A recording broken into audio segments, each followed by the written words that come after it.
Please welcome to the stage, Frank Turek.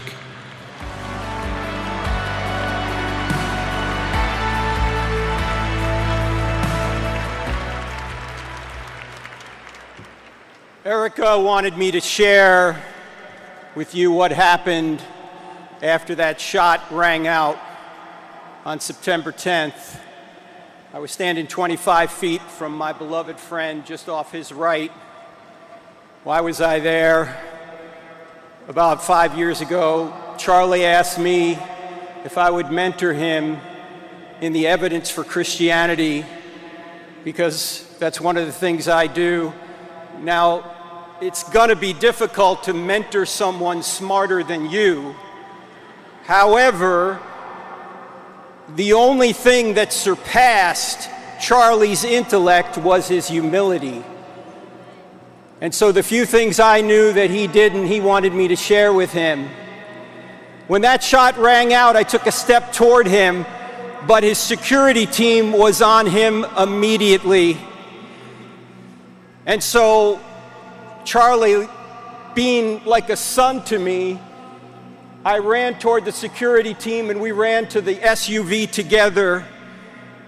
No father would stand back and go, "No, you just take my son, take him, I'll meet you at the hospital." I got into the back of the SUV, and let me tell you something, his team was amazing. When this full investigation is done, I think you're going to see that his team did everything they were supposed to do. In the car, Justin was driving. Dan was in the front with the GPS. Rick was to my left. He had Charlie's head. And Brian was at Charlie's feet. And Charlie's so big, we couldn't even shut the door. He's so tall. And I'm perched over the back seat. And while they're administering all sorts of first aid, apparently my job was to yell. I was doing a lot of yelling. And I want you to know that we did everything we could to save Charlie, but Charlie was already gone. His face was looking at mine, but he wasn't looking at me. He was looking past me right into eternity. And if it's any comfort at all, I learned later that Charlie felt no pain. He died instantly. But we had to try and bring him back. We couldn't save him. Now I want you to know that Charlie right now is in heaven, not because he was a great husband and father, not because he saved millions of kids out of darkness on college campuses, not because he changed minds and chased votes to save the country, not because he sacrificed himself for his Savior. Charlie Kirk is in heaven because his Savior sacrificed himself for Charlie Kirk.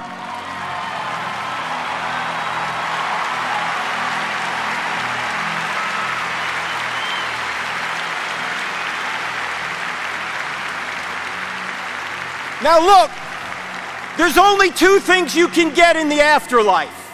You can get justice or you can get grace.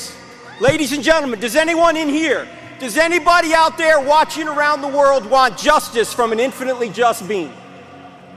I don't want justice, I want grace. Well, the only way to get grace for an infinitely just being is for him to punish an innocent substitute in our place. Where can he find an innocent substitute among us? He can't. We're all fallen. So what does this infinitely just and infinitely loving God do? He adds humanity to his deity. He comes to earth. He allows the creatures that rebelled against him to torture and kill him so he could place their punishment upon himself, and then by trusting in him, every one of us can be forgiven and then given his righteousness.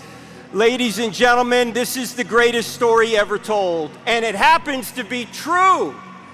There's evidence for this, and Charlie knew it. Watch his videos. Charlie knew that life wasn't just about money, it wasn't just about sex, it wasn't just about power, it wasn't just about prestige. He knew that the purpose of life is to know Jesus and to make him known, to make heaven crowded.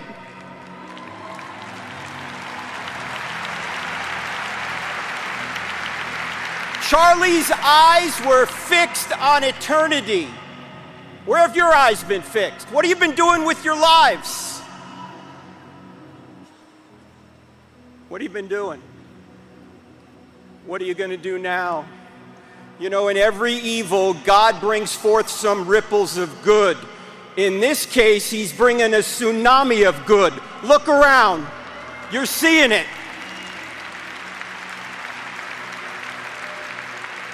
And if you think a martyrdom is going to stop this movement, well, we all know Charlie was inspirational, but Erica Kirk is a force of nature.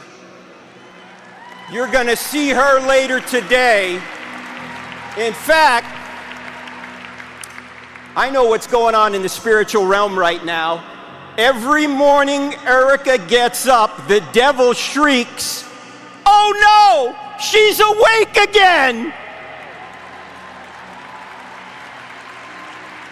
And ladies and gentlemen, let's honor Jesus, let's honor Charlie, let's honor Erica, so that when we wake up every morning, the devil shrieks, "Oh no, they're awake again! They're born again!"